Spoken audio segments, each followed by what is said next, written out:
Deux sœurs jumelles pauvres suivent un jeune milliardaire après qu'il a laissé son portefeuille sur un banc de la place principale de la ville. Quand elles le lui rendent, il est choqué d'apprendre pourquoi elles sont dehors si tôt le matin.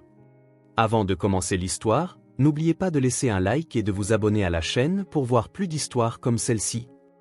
La place principale s'éveillait sous un ciel gris. Les marchands installaient leurs étals tandis que les premiers passants traversaient l'espace ouvert, emmitouflés dans de lourds manteaux pour se protéger du froid matinal. Lara et Liana, des jumelles de 10 ans, déployèrent un tissu coloré sur le sol près de la fontaine centrale. D'un geste synchronisé, elles arrangèrent plusieurs rangées de sucreries faites maison, des bonbons au chocolat, des caramels enveloppés dans du papier coloré, des biscuits et des meringues au citron. « Tu crois qu'on va tout vendre aujourd'hui ?» demanda Liana en organisant la dernière rangée. « J'espère, » répondit Lara. « Nous devons aider à payer le loyer. » Les deux échangèrent un regard chargé d'un sens des responsabilités disproportionnées pour leur âge. Malgré leur jeunesse, elles savaient que la situation à la maison était difficile depuis que leur mère, Sophie, avait perdu son emploi principal. Leurs premiers clients arrivèrent bientôt, des habitués du coin et quelques touristes. Les jumelles travaillaient avec l'efficacité de petites marchandes expérimentées. Liana, plus extravertie, abordait les clients potentiels avec des sourires bien rodés, tandis que Lara gérait l'argent et veillait à ce que tout reste en ordre. « Bonjour, les meilleurs bonbons faits maison de la ville », annonçait Liana chaque fois qu'un groupe approchait. Au fil de la matinée, la place prit vie. Parmi la foule grandissante, un homme grand et bien habillé attira l'attention des jumelles. Il se déplaçait comme quelqu'un d'important, absorbé dans un appel téléphonique. « Tu crois qu'il achèterait des bonbons ?» chuchota Liana. « Il a l'air trop occupé », répondit Lara. L'homme passa près d'elle sans leur accorder un regard et s'assit sur un banc voisin, toujours en pleine conversation. « Je ne peux pas accepter moins que le montant convenu, » disait-il fermement. « Harrington Enterprises ne fait pas d'affaires autrement. » Quelques minutes plus tard, l'homme termina son appel, vérifia sa montre et se leva précipitamment. Ce faisant, quelque chose tomba de sa poche intérieure, un portefeuille en cuir marron. Totalement inconscient de sa perte, il s'éloigna à grands pas. « Lara, son portefeuille !» siffla Liana, paniquée. Elles regardèrent le portefeuille, puis l'homme qui partait. Liana courut jusqu'au banc, s'empara du portefeuille et revint en hâte vers sa sœur. « Voyons ce qu'il y a dedans », suggéra-t-elle, les yeux brillants de curiosité. D'une main hésitante, elle l'ouvrit. Il contenait des billets de forte valeur, plus d'argent qu'elle n'avait jamais vu en une seule fois. Diverses cartes de crédit, des euros et des documents au nom de Thomas Harrington, écrits dans une police élégante. « On pourrait payer tout notre loyer avec ça, » murmura Liana. « Et il en resterait encore assez pour la nourriture. » Lara regarda le portefeuille, puis les sucreries qu'elles avaient passé la matinée à vendre, ne gagnant qu'une infime fraction de ce montant. Elle se souvint de leur mère, qui travaillait désormais à 2 endroits différents pour subvenir aux besoins de la famille, rentrant épuisée chaque soir. « Il ne s'en rendrait même pas compte, » insista Liana. « Tu as vu comment il est habillé ? Il est riche. » Lara garda le silence un instant, pensive. « Qu'est-ce que maman dit toujours à propos des choses qui ne sont pas à nous ?» demanda-t-elle enfin. Liana soupira. C'était vrai, Sophie répétait sans cesse que l'honnêteté était la seule richesse qu'on ne pouvait jamais leur enlever, même quand on ne possédait pas grand-chose. « D'accord, » concéda-t-elle. « On va le lui rendre. »« Il est sûrement déjà loin, » fit remarquer Lara en regardant dans la direction où l'homme avait disparu. « Pas si on court, » répliqua Liana, déjà debout. Après avoir demandé à la fleuriste de l'étal voisin de surveiller leur sucrerie, les jumelles s'élancèrent sur le chemin qu'avait pris l'homme, Lara serrant fermement le portefeuille en cuir. « Son manteau foncé !» s'exclama Liana en le désignant du doigt. Elle courait aussi vite qu'elle le pouvait, zigzagant entre les gens, sautant par-dessus des flaques, leurs 2 queues de cheval brunes rebondissant à l'unisson. « Monsieur! Monsieur! Attendez !» criaient, mais leurs voix enfantines se perdaient dans le brouhaha de la place. Finalement, près de la portée, elles le rattrapèrent. « Monsieur au manteau foncé! Votre portefeuille !» appela Lara, plus fort cette fois. L'homme s'arrêta et se retourna, confus. Les filles s'arrêtèrent devant lui, hors d'haleine. « Votre portefeuille ?» dit Lara en le lui tendant. « Il est tombé de votre poche, là-bas sur le banc. » Il palpa machinalement son manteau, son expression passant de l'inquiétude au soulagement. Il prit le portefeuille, l'ouvrit et vérifia rapidement son contenu. « Tout est là », commenta-t-il, visiblement surpris. « Absolument tout. » Son regard étudia les jumelles avec un intérêt nouveau. Ce n'est pas à nous, déclara simplement Lara.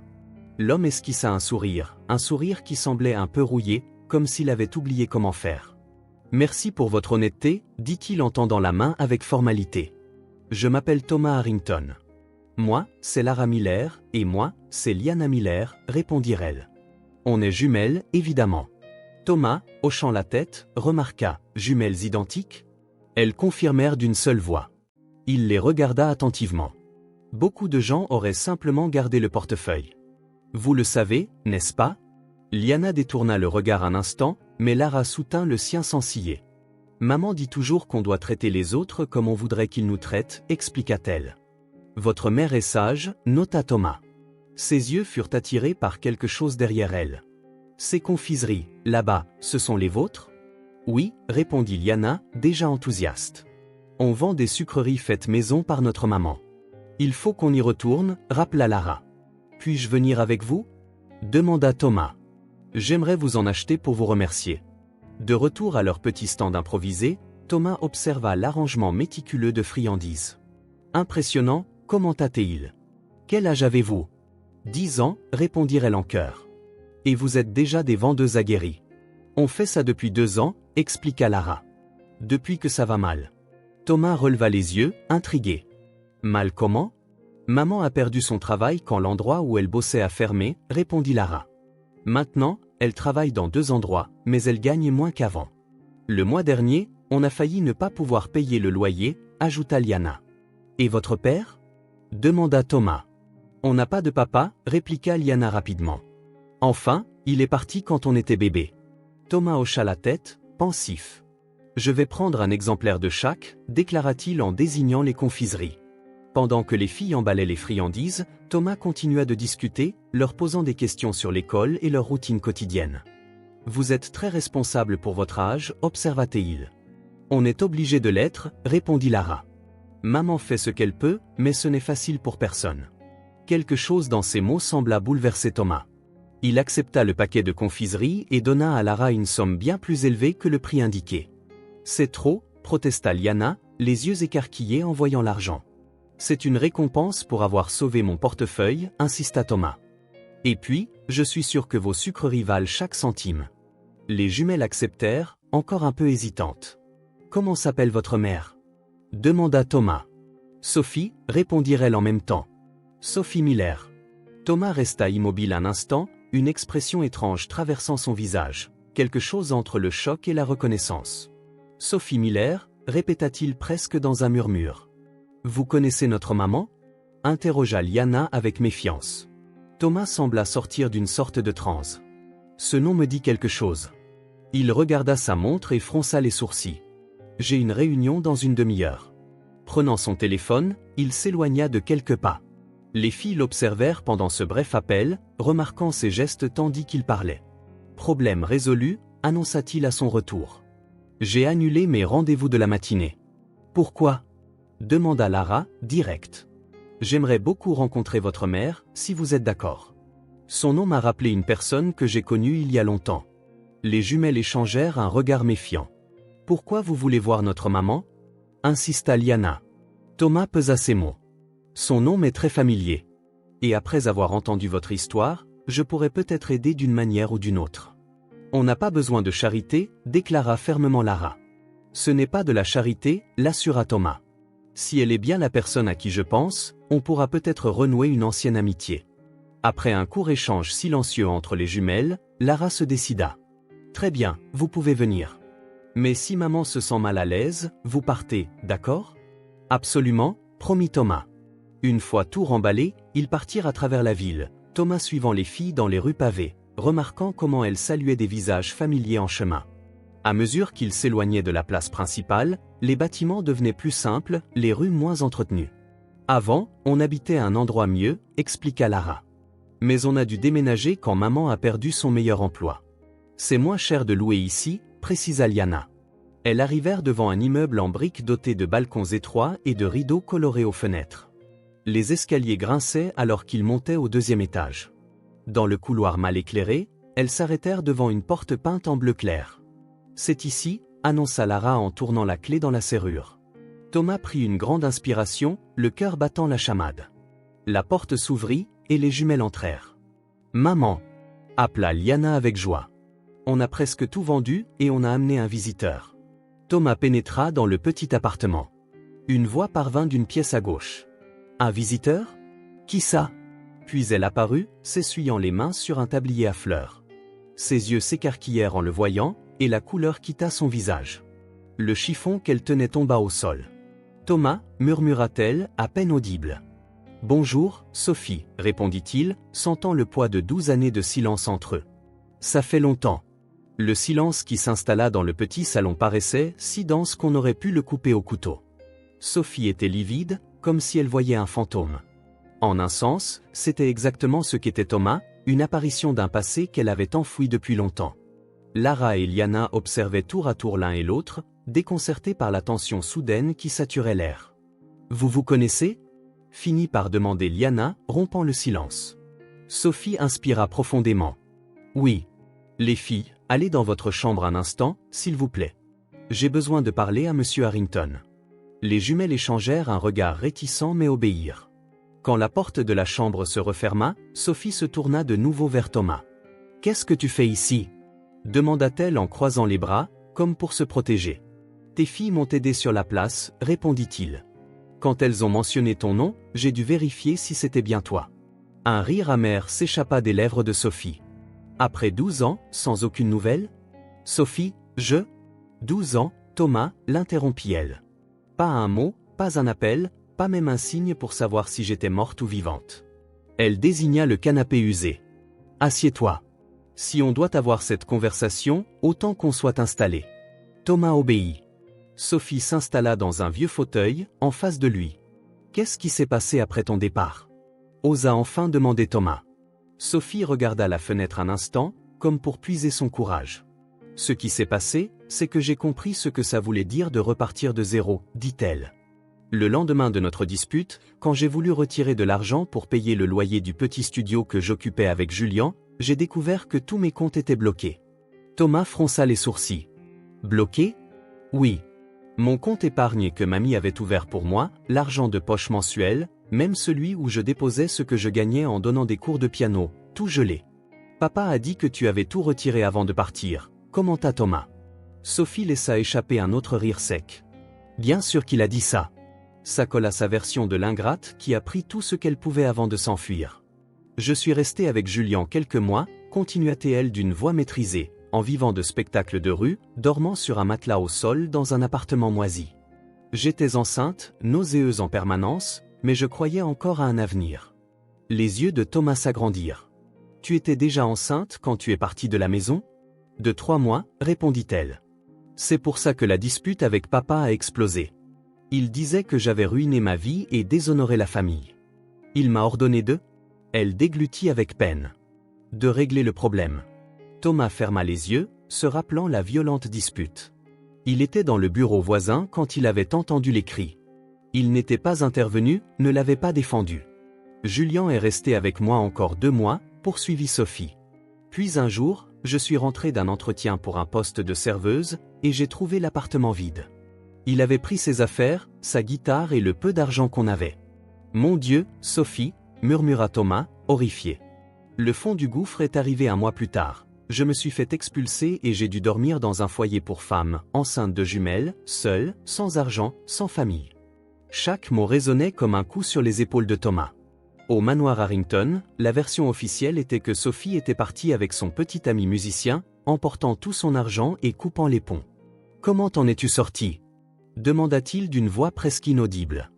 Une assistante sociale m'a orienté vers un programme pour mères célibataires. J'ai travaillé à 3 boulots différents pendant ma grossesse, jusqu'à ce que physiquement, je ne puisse plus. Après la naissance des filles, d'autres femmes m'ont aidé. On se relayait pour garder les bébés et pouvoir travailler. Thomas tenta d'imaginer sa petite sœur, élevée dans le luxe, avec les meilleurs professeurs, dans de telles conditions. J'ai progressé lentement, continua Sophie. De plongeuse à serveuse, puis aide cuisinière. J'ai appris à faire des confiseries et décrocher des postes un peu meilleurs. Chaque sentiment trop, je le mettais de côté. Elle s'arrêta, posant son regard dans le sien. Tu sais ce qui était le pire ? Pas la faim, ni l'épuisement. C'était de savoir que j'avais une famille qui aurait pu m'aider, mais qui avait choisi de m'ignorer. Ces mots frappèrent Thomas comme un coup de poing. Il s'était convaincu que Sophie allait bien, qu'elle avait fait son choix et tourné la page. J'aurais dû te chercher, admit-il, la voix pleine d'émotion. J'aurais dû remettre en question l'histoire de papa. Oui, tu aurais dû, confirma Sophie. Mais tu as toujours été le fils parfait, n'est-ce pas? L'héritier qui ne contredit jamais le patriarche. Thomas ne trouva rien à répondre. C'était vrai, il avait suivi la route tracée par leur père sans jamais sortir du rang. Je suppose que les filles ne savent rien de tout ça? Releva-t-il. Elles connaissent la version édulcorée. Leur père était un musicien qui nous a laissés, et j'ai perdu contact avec ma famille pour de vieilles querelles, répondit Sophie en haussant les épaules. Je ne voulais pas qu'elles grandissent avec de la rancune. Elles sont formidables, constata Thomas. Si honnêtes, si responsables. Un sourire sincère éclaira le visage de Sophie. Elles sont ma plus grande fierté. Chaque sacrifice, c'était pour elles. Et maintenant? Demanda Thomas. J'ai entendu parler de vos difficultés financières. Sophie se renferma. On s'en sort. Je travaille dans 2 emplois, et les confiseries nous aident à arrondir les fins de mois. Je n'ai pas besoin de ta charité. Ce n'est pas de la charité, Sophie. C'est le minimum que je puisse faire après toutes ces années. Je suis ton frère. Un frère, c'est quelqu'un qui est là quand on a besoin de lui, répliqua-t-elle. Où étais-tu quand je dormais dans un foyer? Quand je passais des nuits à me demander si j'aurais de quoi nourrir mes filles. Thomas baissa la tête. Tu as raison, je t'ai laissé tomber. Mais maintenant que je t'ai retrouvé, je ne peux pas faire comme si de rien n'était. Sophie se dirigea vers la fenêtre. Tu sais ce qui m'a le plus brisé le cœur? Ce n'est pas de perdre le confort matériel, c'est de perdre ma famille. De réaliser qu'aucun d'entre vous, même pas toi, qui a grandi avec moi, n'a jugé que je valais la peine d'être cherché. J'ai cru que je respectais ta décision. Je pensais que tu voulais tourner la page. C'était plus commode de le penser, n'est-ce pas? Oui, admit-il. C'était lâche et égoïste de ma part. Du fond de l'appartement, on entendait les voix feutrées des filles. Sophie reprit la parole. Comment vont nos parents? Papa est toujours le même, autoritaire, inflexible. Maman ne s'est jamais vraiment remise de ton départ. Je sais qu'elle te regrette. Sophie ferma les yeux. Elle ne m'a pas cherché non plus. Tu connais papa, jamais elle ne le défierait ouvertement. Et je suis le seul à avoir eu le courage de le faire, c'est ça? Et regarde où ça m'a mené, rétorqua Sophie. Je ne regrette pas d'avoir eu mes filles, ce sont les meilleures choses qui me soient arrivées. Mais j'en ai payé le prix fort. Thomas s'approcha. Laisse-moi t'aider, Sophie. Pas pour me donner bonne conscience, mais parce que c'est la chose juste à faire. Avant que Sophie ne réponde, un bruit dans le couloir les interrompit, les jumelles apparurent, l'air coupable. Tout va bien? Demanda Sophie. Vous aviez l'air très sérieux, et vous ne nous dites pas ce qui se passe, ajouta Liana. Sophie et Thomas échangèrent un regard. Il y avait tant de choses à expliquer. Les filles, commença Sophie prudemment, Thomas, et c'est mon frère. Votre oncle. Les yeux des jumelles s'agrandirent. Oncle? Répéta Liana, surprise. Pourquoi tu ne nous en as jamais parlé? Demanda Lara. C'est compliqué, répondit Sophie. On a perdu le contact il y a longtemps. Pourquoi? Insista Lara. Parce que j'ai commis une grosse erreur, intervint Thomas. Quand votre maman avait le plus besoin de soutien, je n'étais pas là. Et à cause de ça, j'ai perdu des années pendant lesquelles j'aurais pu vous connaître. Alors, on n'a plus de famille? Sans qu'il y en a. Des grands-parents aussi? Nouveau regard entre les adultes. C'est compliqué, répéta Sophie. Mais oui, confirma Thomas, vous avez des grands-parents. Ils savent qu'on existe? Demanda Lara. Non, répondit Thomas, hésitant. Pourquoi pas? C'est une discussion pour plus tard, trancha Sophie. Pour l'instant, vous devez juste savoir que Thomas est mon frère et qu'on se revoit après très longtemps, d'accord? D'accord, acquiesça Lara. Mais vous nous direz tout plus tard? Promis, assura Sophie. Je peux revenir demain? Demanda Thomas. J'aimerais passer un peu de temps avec mes nièces. Avant que Sophie ne réponde, les jumelles s'exclamèrent. Oui, s'il te plaît, maman. Sophie regarda ses filles, puis son frère. Il y avait tant de blessures anciennes, mais aussi la possibilité de guérir. D'accord, finit-elle par dire. Demain. Thomas sourit, soulagé. Merci, Sophie, pour cette chance. Alors qu'il prenait congé, Sophie l'observait, partagée entre la prudence et l'espoir. 12 ans de distance ne disparaîtraient pas en une seule conversation. La confiance se reconstruirait petit à petit. Mais pour la première fois depuis longtemps, un chemin s'ouvrait devant eux. Non pas seulement pour survivre, mais pour panser de vieilles blessures. Thomas arrêta sa voiture devant l'imposant portail en fer forgé. Le manoir Harrington se dressait au bout de l'allée, exactement comme dans son souvenir, grandiose, ostentatoire et froid, avec ses colonnes de marbre et ses jardins parfaitement entretenus. Grandir là-bas, c'était comme vivre dans un musée. On pouvait tout admirer, mais jamais rien toucher vraiment. Il inspira profondément avant d'appuyer sur l'interphone. Il avait répété ce qu'il allait dire pendant tout le trajet, mais maintenant, face au domaine où il avait grandi, les mots lui semblaient bien dérisoires. « Résidence Harrington », répondit une voix masculine que Thomas ne reconnut pas, probablement un nouvel employé. « Thomas Harrington, je viens voir Robert Harrington », dit-il, tâchant de paraître sûr de lui. Le portail s'ouvrit dans un bourdonnement électrique, et Thomas avança lentement dans la longue allée bordée de cyprès. Chaque mètre parcouru le ramenait en arrière. Il y avait ce banc où Sophie aimait lire, la roseraie que sa mère cultivait elle-même, en dépit des opinions de son mari qui disait que les femmes Harrington ne se salissent pas les mains au jardin.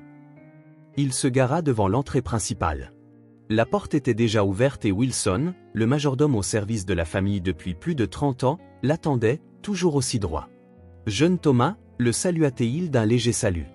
Même après toutes ces années, Wilson le traitait comme l'adolescent qui courait dans les couloirs. Wilson, fit Thomas en serrant légèrement la main du vieux domestique. « Mon père est là ? Dans son bureau, monsieur. Il vous attend. » Évidemment. Robert Harrington était rarement pris au dépourvu. Thomas traversa le grand hall, ses pas résonnant sur le marbre. Les murs portaient les mêmes portraits de famille que toujours, des générations de Harrington aux expressions sévères, comme s'ils désapprouvaient d'avance tout acte de leurs descendants. Thomas remarqua, avec un pincement au cœur, que les photos de Sophie avaient été retirées. Il s'arrêta devant la lourde porte en chêne du bureau, l'épicentre du pouvoir de la maison, où son père prenait toutes les décisions importantes, qu'il s'agisse des affaires ou de la famille. Combien de fois avait-il été convoqué ici pour de sérieuses discussions ? Combien de fois en était-il ressorti en se sentant plus petit ? Il frappa 2 fois. « Entrez », ordonna une voix grave et autoritaire. Robert Harrington se tenait près de la fenêtre, de dos, les mains jointes derrière lui, contemplant le jardin. À 68 ans, il conservait la même stature droite et les épaules larges qui avaient toujours imposé le respect, voire la crainte. Ses cheveux, entièrement gris, étaient la seule marque visible de l'âge. « Papa », salua Thomas en refermant la porte. Robert se retourna lentement. Son visage, creusé de rides profondes autour des yeux et de la bouche, ne laissait transparaître aucune émotion particulière à la vue de son fils. « Thomas, Wilson m'a dit que tu semblais contrarié. Un problème avec la filiale asiatique ? Toujours les affaires d'abord. » Thomas serra les dents. « Je ne suis pas ici pour parler de l'entreprise. Je suis venu te parler de Sophie. » Le changement fut subtil, mais réel, un raidissement de la mâchoire, un léger plissement des yeux. Robert reporta de nouveau son attention sur la fenêtre. « Je n'ai pas de fille de ce nom. » Thomas sentit la colère monter, une vague brûlante qui s'élevait de sa poitrine. « Bon sang, papa, ça fait 12 ans. Et est-ce que ça change quoi que ce soit ?» demanda Robert, le dos toujours tourné. « Elle a fait son choix. Elle n'avait que 16 ans. » s'exclama Thomas, faisant un pas en avant. « Pratiquement une enfant. Assez grande pour savoir que ses actes ont des conséquences, répliqua Robert d'un ton dangereusement calme. « Maintenant, si tu n'es pas venu pour parler d'affaires, je ne vois pas pourquoi continuer cette conversation. » Thomas respira profondément pour contenir sa frustration. Les attaques directes ne fonctionnaient jamais avec son père. Robert Harrington était comme une forteresse. Plus on l'attaquait de front, plus il se refermait. « Je l'ai retrouvée hier », annonça Thomas, changeant de tactique. « Par hasard. Elle a 2 filles, des jumelles de 10 ans. » Le visage de Robert tressaillit légèrement, exprimant une infime curiosité. « Je suppose que ce sont les filles de ce musicien minable qui a séduit ma fille mineure, lâcha-t-il. »« Ce sont tes petites filles, papa, » insista Thomas. « Et elles ignorent jusqu'à notre existence. Sophie ne leur a jamais parlé de la famille. » Robert se dirigea lentement vers son imposant bureau en acajou et s'assit dans le fauteuil en cuir, comme pour se positionner en terrain conquis. « Si tu es venu me demander de reconnaître la descendance illégitime d'un vaurien qui a séduit ma fille, tu perds ton temps. Elle a ce qu'elle mérite, après avoir fait ce choix. » Le mépris dans sa voix était si palpable que Thomas eut presque envie de frémir. « Elle survit, répliqua-t-il. Mais pas grâce à nous. » Robert ouvrit un tiroir, en sortit un dossier et commença à le feuilleter comme si la conversation n'avait plus grand intérêt. « Si c'est tout. Tu as gelé tous ses comptes. » l'accusa Thomas, incapable de se contenir. Une gamine de 16 ans, enceinte, sans argent et sans soutien. Rectification, une gamine de 16 ans qui m'a désobéi, a déshonoré la famille et a refusé de résoudre son erreur, rétorqua Robert avec un calme glacial. L'argent m'appartenait, je n'ai fait que respecter ma parole. Et le fonds que mamie lui avait laissé? C'était aussi à toi? Un éclair d'agacement traversa le visage de Robert. Ta grand-mère était imprudente de lui laisser cet argent avant sa majorité. J'ai simplement protégé ses ressources, au cas où elle aurait la maturité de les utiliser. De la maturité? Répéta Thomas avec un rire amer. Tu l'as laissée sans le sou, dormant dans des foyers. Elle était enceinte, et le musicien que tu détestes tant l'a abandonnée. Pendant un instant, si bref que Thomas faillit le manquer, quelque chose comme de l'inquiétude traversa le regard de Robert, mais son expression redevint vite impassible. Elle a fait son choix. Thomas le dévisagea, incrédule devant tant de froideur calculée. Et ces filles? Ce sont tes petites filles, qu'elles te plaisent ou non. Elles méritent de savoir qu'elles ont une famille, de rencontrer leurs grands-parents. Je n'ai pas de petite fille, répéta Robert. Ma fille est morte le jour où elle a quitté cette maison. Thomas sentit la fureur l'envahir. Après toutes ces années, il n'était encore jamais allé aussi loin dans la confrontation avec son père. Il avait toujours été le fils obéissant, l'héritier parfait, qui suivait la voie tracée, même lorsqu'il était en désaccord. Qu'importe, s'emporta Thomas.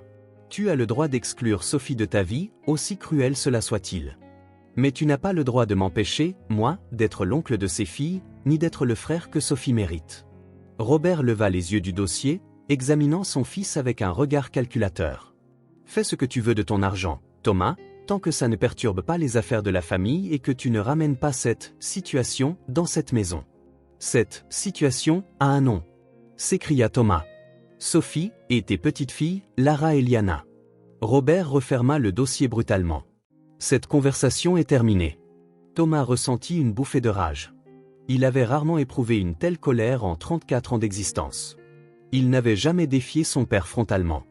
Non, elle ne l'est pas, rétorqua-t-il, se surprenant lui-même par la fermeté de son ton. Tu as tout à fait le droit de renier Sophie.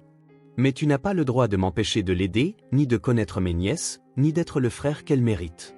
Robert arqua un sourcil, visiblement peu habitué à être contredit. Fais attention, Thomas. Ne confonds pas patience et faiblesse. Tu me menaces?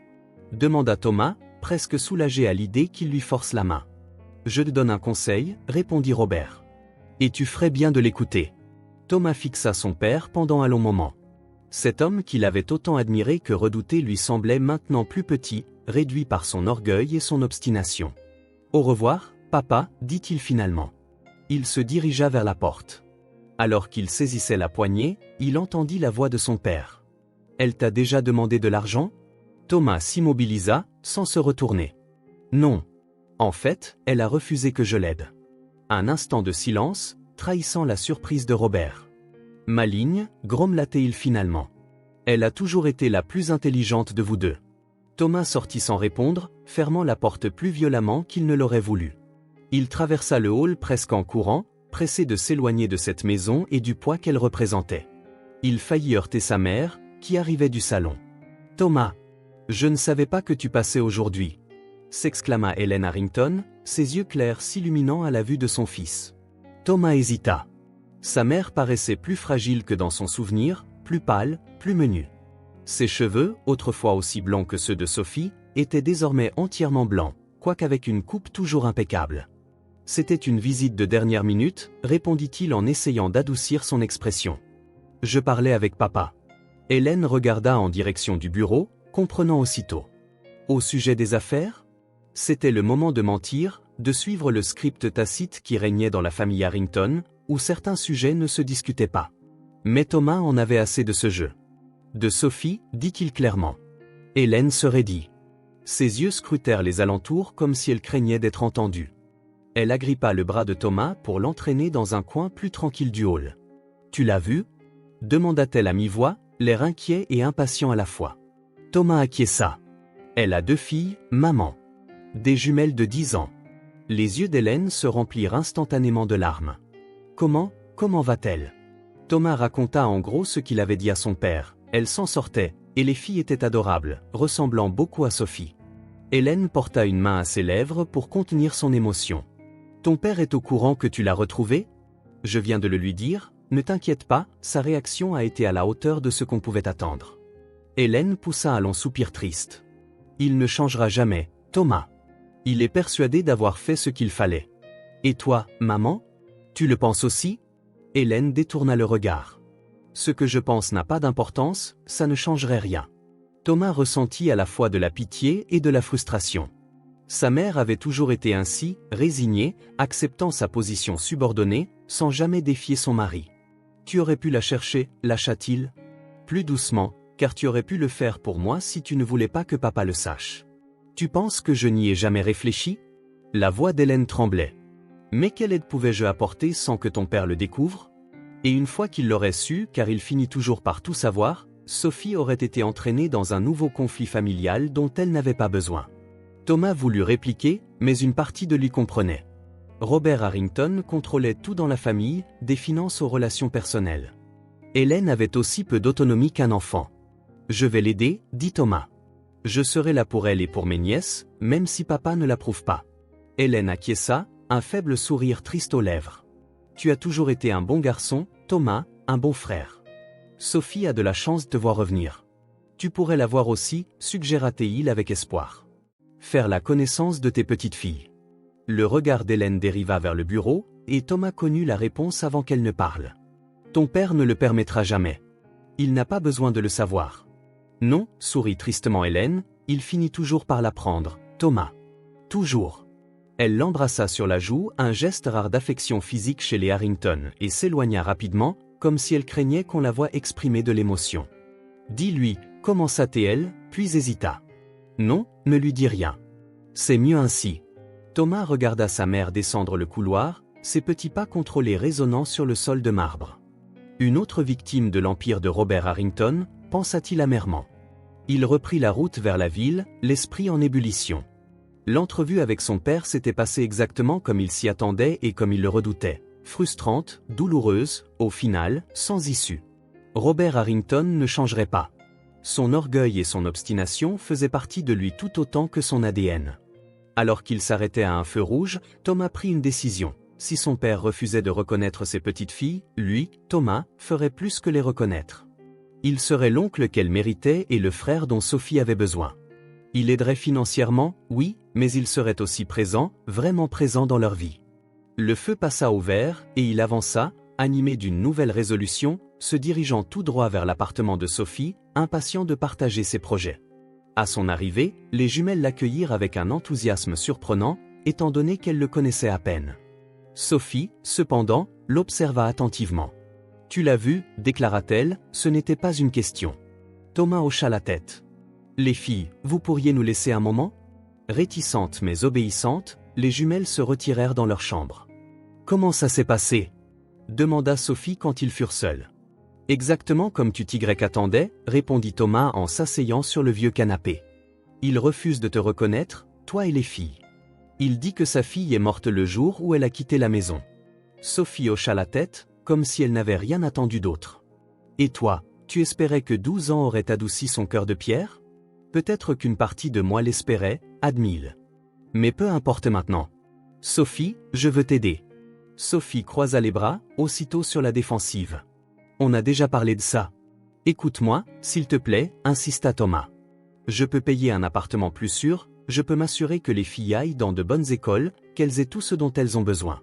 Tu n'aurais plus à travailler à 2 jobs en te demandant si tu pourras payer tes factures à la fin du mois. » De la charité ? Lança Sophie, d'un ton accusateur. Non, répliqua fermement Thomas. De la famille. C'est ce que les frères et sœurs font les uns pour les autres. C'est ce que les oncles font pour leurs nièces. Sophie secoua la tête. Non, Thomas. Je n'accepterai pas ton argent, pas après toutes ces années où j'ai dû me débrouiller seul. C'est de l'orgueil ? C'est de la dignité ? Corrigea-t-elle. J'ai construit tout ça, cet appartement, cette vie, ces filles formidables, sans la famille Harrington. Je ne vais pas devenir dépendante de cette famille maintenant.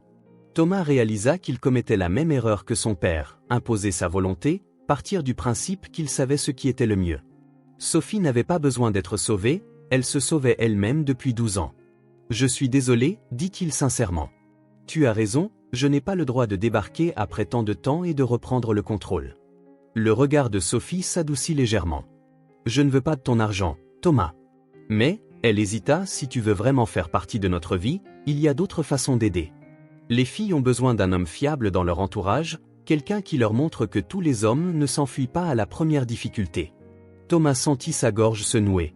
Elle lui offrait quelque chose de bien plus précieux que la possibilité de dépenser son argent, la possibilité de construire une relation sincère. Je le veux vraiment, murmura-t-il, la voix tremblante. Sophie hocha la tête, un léger sourire se dessinant sur ses lèvres. Alors commence comme ça. Sois leur oncle. On verra le reste plus tard.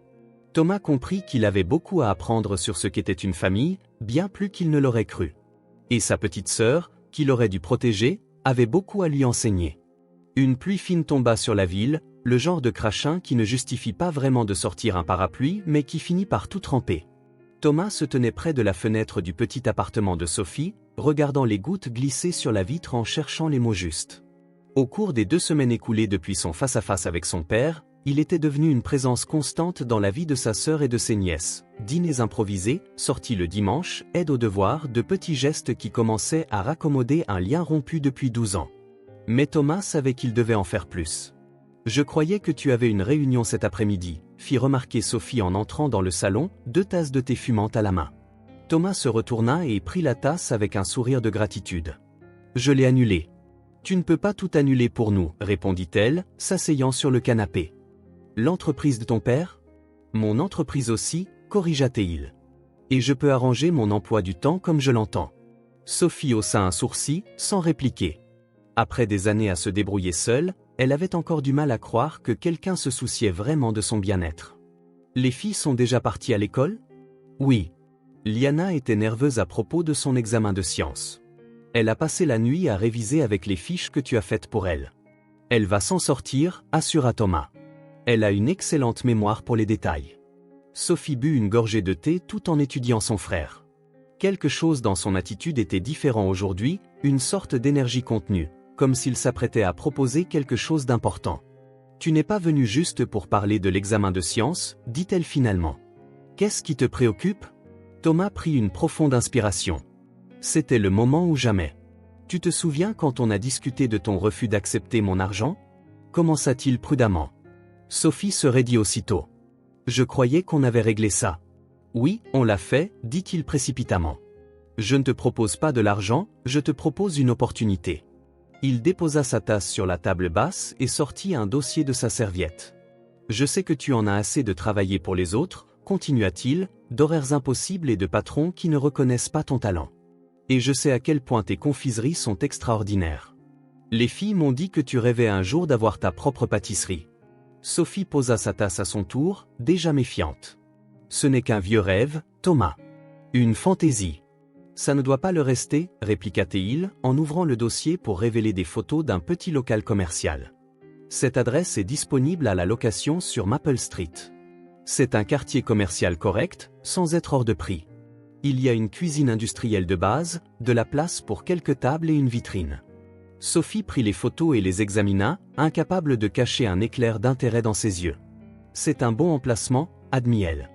Mais même si j'en avais envie, je n'ai pas le capital pour lancer un tel projet. Le loyer, les permis, l'équipement, les ingrédients, le personnel.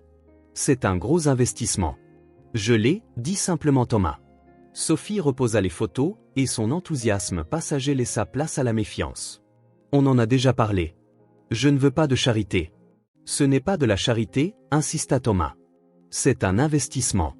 Je serai associé silencieux. Tu gères tout, tu prends toutes les décisions et tu reçois la plus grande part des bénéfices. Quand l'entreprise sera stable, tu pourras racheter ma part si tu le souhaites. Donc c'est un prêt déguisé, observa Sophie en croisant les bras. Thomas soupira, frustré. Pourquoi est-ce si difficile pour toi d'accepter qu'on t'aide ? Parce que rien ne vient sans contrepartie, répliqua-t-elle aussitôt. Je l'ai appris à mes dépens. Un silence inconfortable tomba entre eux. Thomas savait qu'il touchait de vieilles blessures, la confiance brisée, la sensation d'abandon, les portes closes lorsqu'elle avait le plus eu besoin de soutien. Si je voulais investir dans l'idée d'un inconnu, reprit-il enfin, personne ne qualifierait ça de charité. Ce serait juste un placement intelligent dans quelque chose qui a un vrai potentiel. Sophie ne répondit pas tout de suite. Ses doigts suivaient le bord de sa tasse, ses yeux fixés sur les photos éparpillées sur la table. « Pourquoi tu fais ça, Thomas ? Vraiment ?» Il hésita, sachant qu'il devait être totalement honnête. « En partie, c'est de la culpabilité, oui, de ne pas avoir été là quand tu avais besoin de moi. En partie, c'est égoïste. Je veux faire partie de ta vie, de la vie des filles. Mais surtout, il marqua une pause, choisissant ces mots, je crois en toi, Sophie. Je l'ai toujours fait. Tu te souviens du concours de cuisine que tu as gagné à l'école, quand tu avais 13 ans? Je t'avais dit à l'époque que tu devrais ouvrir un restaurant, un jour. Un sourire réticent effleura les lèvres de Sophie. Je m'en souviens. Tu étais le seul à avoir goûté tous mes essais ratés avant que je ne trouve la recette finale. Et j'ai survécu pour le raconter, plaisanta Thomas. Écoute, je ne te demande pas de décider maintenant. Pense Y, va voir l'endroit, imagine ce qui est possible. Sophie jeta à nouveau un regard aux photos, s'autorisant à rêver, l'espace d'un instant, d'une pâtisserie à elle. Combien de fois l'avait-elle imaginé en confectionnant des sucreries tard le soir, exténuée après une journée de travail au service d'autrui? Je vais y réfléchir, admit-elle enfin. Thomas sourit, conscient d'avoir marqué un petit point. Ta propre pâtisserie? Les yeux de Liana brillaient d'excitation alors qu'elle aidait sa mère à servir le dîner, ce soir-là. Rien qu'à toi? Ce n'est qu'une idée que ton oncle a suggérée, intervint Sophie pour tempérer les attentes.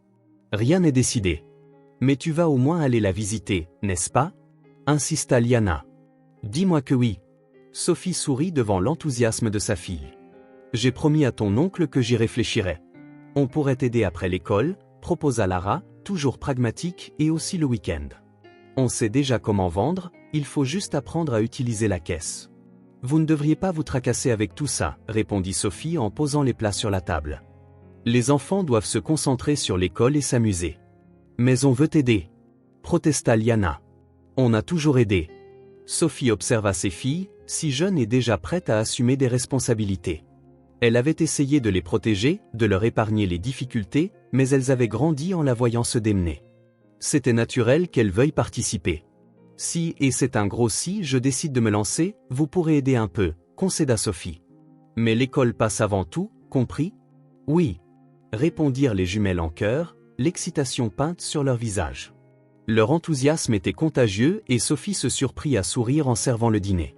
Peut-être que, finalement, l'idée n'était pas aussi irréaliste qu'elle le pensait. Maple Street était exactement comme Thomas l'avait décrite, commerciale, mais pas trop fréquentée, avec un mélange agréable de petits commerces indépendants et quelques bureaux. Le local en question se trouvait entre une petite librairie et un magasin de loisirs créatifs, un emplacement qui semblait idéal pour une pâtisserie. Sophie s'arrêta devant la vitrine vide, essayant d'imaginer ses créations exposées là, chocolat maison, caramel, cookies, tarte au citron meringuée. Pendant un instant, elle se représenta une enseigne de bon goût au-dessus de la porte, Sophie's Sweet, ou peut-être quelque chose de plus sobre, comme Miller's Confectionnerie. Qu'en penses-tu? Demanda Thomas, qui avait proposé de l'accompagner. C'est parfait, admit Sophie à contre-cœur. Mieux que ce que j'imaginais. Thomas sourit, lui tendant la clé. L'agent immobilier me l'a laissé. Tu veux jeter un coup d'œil à l'intérieur? Sophie prit la clé, en sentant le poids dans sa paume. Ce n'était qu'un petit morceau de métal, mais il symbolisait tant de choses. La possibilité, le changement, un nouveau départ. L'intérieur était encore plus prometteur que sur les photos, malgré la saleté et la nécessité de faire quelques travaux. L'endroit avait du cachet, un parquet usé, un mur de briques apparentes, de grandes fenêtres laissant entrer la lumière. Dans le fond, la petite cuisine industrielle disposait d'un équipement de base, même si certains éléments avaient besoin d'être remplacés.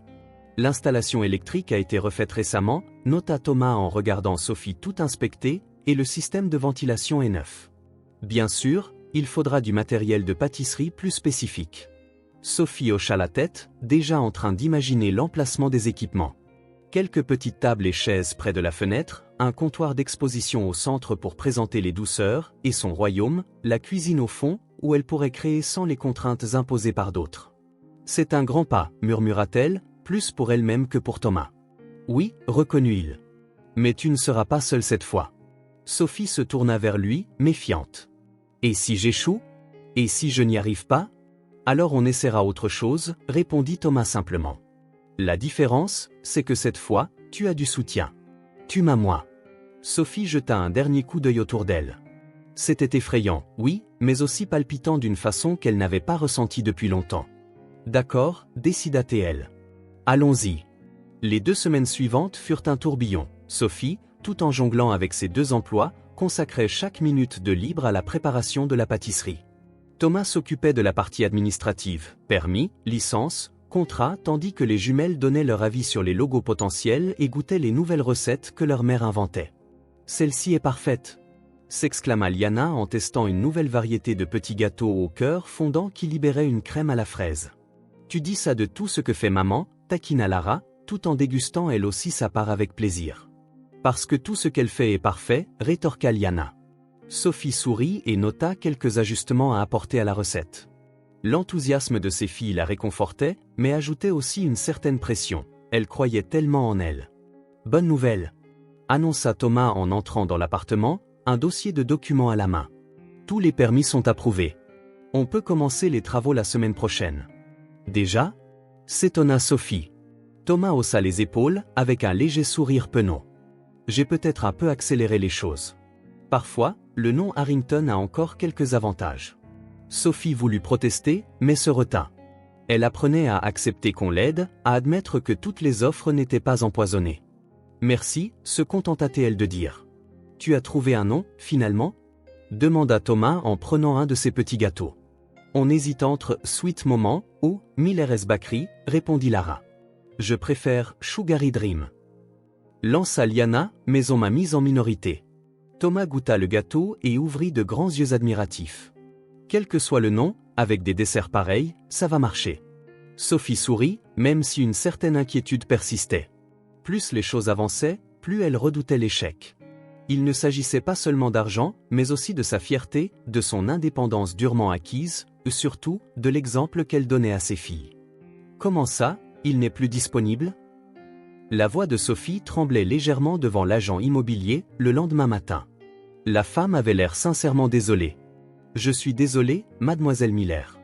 Le propriétaire a reçu une offre au comptant hier après-midi et l'a acceptée immédiatement. Mais nous avions un accord. » protesta Sophie. « Nous devions signer le bail aujourd'hui. Malheureusement, sans contrat signé, le propriétaire était libre d'accepter d'autres offres, expliqua l'agent. Croyez-moi, je suis navré pour la gêne occasionnée. » Sophie eut l'impression que le sol se dérobait sous ses pieds. Elle s'était permis d'espérer ces dernières semaines, de croire en un avenir meilleur. Elle avait même démissionné d'un de ses emplois pour se consacrer davantage à la préparation du lancement. « Qui l'a acheté ?» demanda-t-elle, tentant de rester calme. « Je ne peux pas divulguer cette information, répondit l'agent. Mais je peux vous montrer d'autres biens disponibles, si vous le souhaitez. » Sophie secoua la tête, sentant l'amertume la gagner. Ça se passait toujours comme ça, non ? Au moment où elle commençait à entrevoir une lueur d'espoir, une porte se refermait devant elle. Elle quitta le bureau de l'agent immobilier, hébétée, déambulant sans but dans les rues. Elle ne voulait pas rentrer pour affronter la déception des jumelles, ni appeler Thomas pour lui dire que leur projet venait de s'effondrer. Peut-être que c'était un signe, pensa-t-elle amèrement. Peut-être que ça ne m'était pas destiné. Sans s'en rendre compte, elle s'était retrouvée sur Maple Street, devant ce qui, la veille encore, représentait son rêve. Je me doutais que je te trouverais ici. Sophie se retourna, surprise de voir Thomas approcher, les mains dans les poches de son manteau, l'air grave. Comment as-tu su ? L'agent immobilier m'a appelé, expliqua-t-il. Je me suis dit que tu viendrais. C'est fini, lâcha Sophie, en regardant une fois encore la devanture vide. Une porte de plus qui se ferme. Thomas resta un moment silencieux, à ses côtés, observant lui aussi le local où ils avaient projeté tant de choses. « Tu sais qui l'a acheté, n'est-ce pas ?» demanda soudain Sophie. « Papa ?»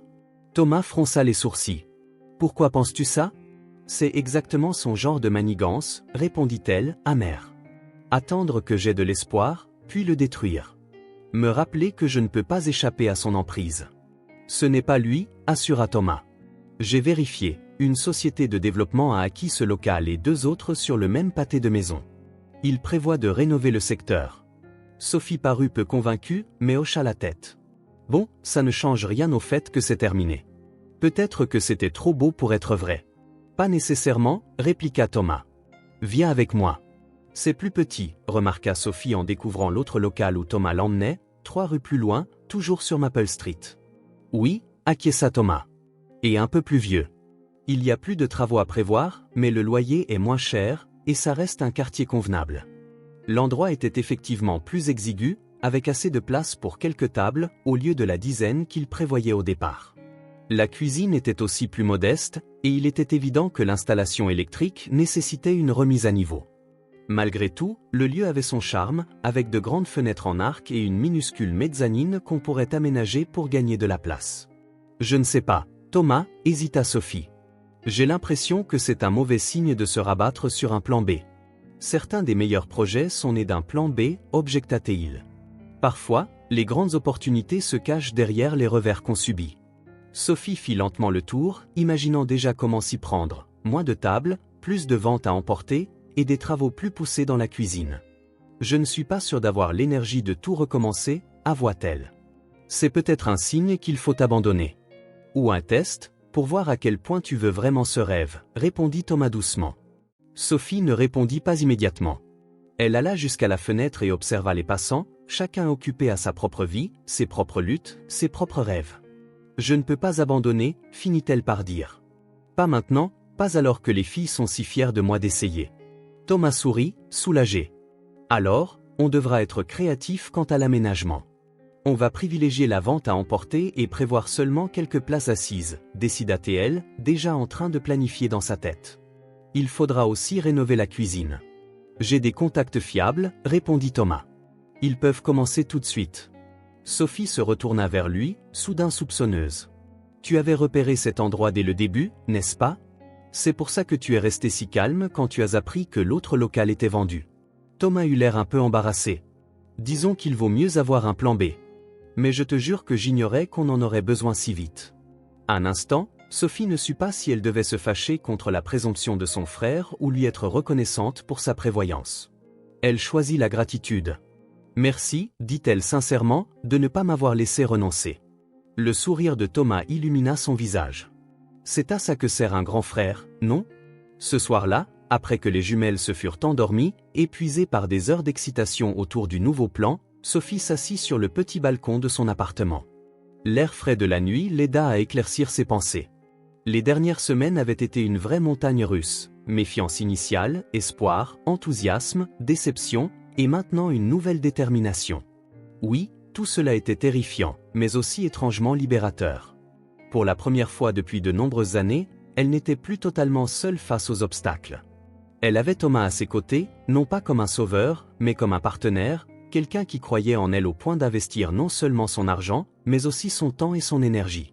La peur restait là, bien sûr, peur de l'échec, de décevoir ceux qui comptaient sur elle, de perdre ce qu'elle avait construit. Mais désormais, il y avait quelque chose de plus fort, l'espoir. Elle pouvait créer quelque chose à elle, quelque chose qui pourrait grandir et s'épanouir, tout comme ses filles. Sophie leva les yeux vers les étoiles, se permettant de croire, juste un instant, qu'elle méritait cette chance, ce soutien, ce bonheur. Que le passé, avec toutes ses blessures et ses déceptions, pouvait enfin être laissé derrière. Dès le lendemain, elle entamerait les préparatifs pour ouvrir sa pâtisserie, peu importait la petitesse de l'endroit ou les difficultés à venir. C'était un nouveau départ. Et cette fois, elle n'aurait pas à y faire face seule. L'aube fit briller une lumière dorée à travers les vitres fraîchement nettoyées de la petite pâtisserie. Sophie était debout depuis 4 heures du matin pour préparer la dernière fournée de douceur avant le jour de l'ouverture. Ses mains bougeaient avec assurance, mélangeant, moulant, décorant une chorégraphie de gestes qu'elle aurait pu accomplir les yeux fermés. « Maman, on a déjà installé toutes les tables », annonça Lara en entrant dans la cuisine, vêtue d'un tablier parfaitement ajusté. Qu'est-ce qu'on doit faire d'autre ? Sophie jeta un coup d'œil autour d'elle, passant mentalement sa liste en revue. Après 3 mois intenses de travaux, de planification et de stress, l'heure était venue. Sweet Moment allait ouvrir ses portes dans exactement 2 heures. Les menus sont sur les tables ? demanda-t-elle en enfournant une fournée de tartelettes au citron meringué. Oui, et Liana est en train de nettoyer la vitrine, pour la 3e fois, soupira Lara avec un petit sourire affectueux. Sophie sourit aussi. Ses filles avaient embrassé le projet avec un enthousiasme qui la touchait. Malgré leur jeune âge, elles s'étaient investies à chaque étape, choix des couleurs de peinture, avis sur les sucreries, aide au nettoyage final. Où est ton oncle? Demanda-t-elle en sortant la plaque du four. Au téléphone, pour régler un problème de livraison, expliqua Lara. Il a l'air inquiet. Sophie hocha la tête. Elle savait que Thomas avait mis beaucoup de temps et d'argent dans cette aventure. Et même s'il ne cessait de répéter que c'était un simple investissement, elle comprenait que bien plus était en jeu. Leur relation, la volonté de rattraper les années perdues et la perspective d'un nouveau départ pour eux tous. Quand elle eut fini de disposer ses dernières fournées, Sophie se lava les mains et se rendit dans la salle. Malgré la petite taille des lieux, l'endroit avait été métamorphosé en un espace chaleureux, murs peints en bleu et crème, table ronde en bois, chaises minutieusement restaurées, et un comptoir en marbre pour exposer les gourmandises. Chaque détail avait été pensé pour accueillir les clients dans une atmosphère réconfortante. C'est parfait, dit Thomas en la rejoignant après son appel. Tu y es arrivée, Sophie. On y est arrivé, le corrigea-t-elle. Je n'aurais jamais réussi toute seule. Thomas sourit, mais son visage restait tendu. Notre fournisseur de produits laitiers vient d'appeler. Il ne pourra pas livrer aujourd'hui à cause d'une panne de camion. On peut acheter ce qu'il faut au supermarché du coin, proposa Sophie. Pas l'idéal pour la production de demain, mais ça dépannera. Déjà fait, répondit Thomas. Et j'ai appelé un autre fournisseur pour couvrir la suite. Ce sera un peu plus cher. Merci, souffla Sophie en posant la main sur le bras de son frère. Ces petits gestes d'affection leur étaient encore nouveaux, mais devenaient peu à peu plus naturels.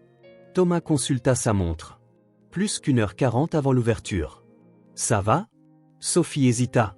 Nerveuse, n'est pas le mot. Terrifiée, conviendrait mieux. Tout ira bien, la rassura-t-il.